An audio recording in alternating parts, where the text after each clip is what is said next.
When I was a freshman in high school, I wanted to be the quarterback of our football team. I was 6'6", and at first, the coaches were great with my aspiration. The problem was I had never played tackle football. I couldn't throw a spiral, and I weighed like 160 pounds.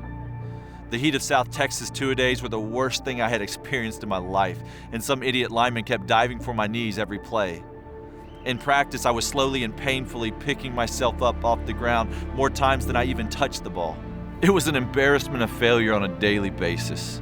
My dreams of being quarterback faded to hopes of getting on the field in any position, which turned into hopes of honestly not getting asked to take the field, which evolved into hate for the whole experience. A few games into the season, I quit the team. This morning, pastors woke up all over the country, got in their car, and drove to a place they don't really like very much. They've been tasked with building teams and inspiring people toward a mission they no longer believe in. Their relationship with God, which was once a bonfire of passion influencing where they lived and what they studied and what they planned to do with their lives, is now a smoky wick with a subtle spark. They want to see the world follow Jesus. They just don't think it's possible. They've lost hope in the church. The very organization that once held all of their hope, it now seems is constantly trying to take their legs out from underneath them. At least that's the lie they believe. It's like they're living the second part of Matthew 5:13, where he talks about losing your saltiness and being thrown out and trampled underfoot. It's no wonder the church is dying in America.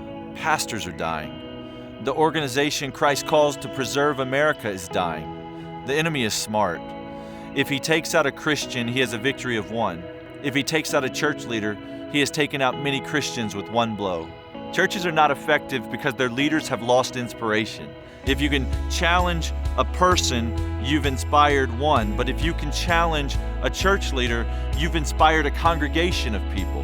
Before visiting Watermark, I had spent most of my life going to church twice a week. Christian school, church camps, vacation Bible school, retreats, and Christian gatherings were all familiar to me. But when I walked into Watermark, I was looking at a unicorn.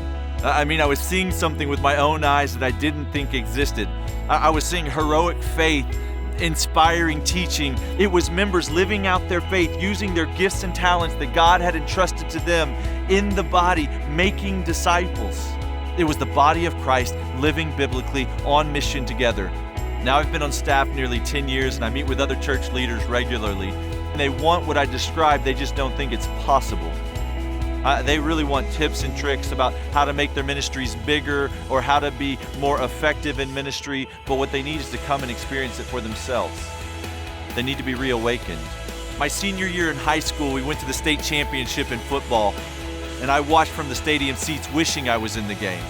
What will happen here, April 19th through the 21st, might possibly be what the Lord uses to bring in the next great awakening in our country. And I invite you to come and be inspired. Come be reminded why you got into ministry in the first place, so that you might leave here and inspire others. I pray that I'd see you in the game.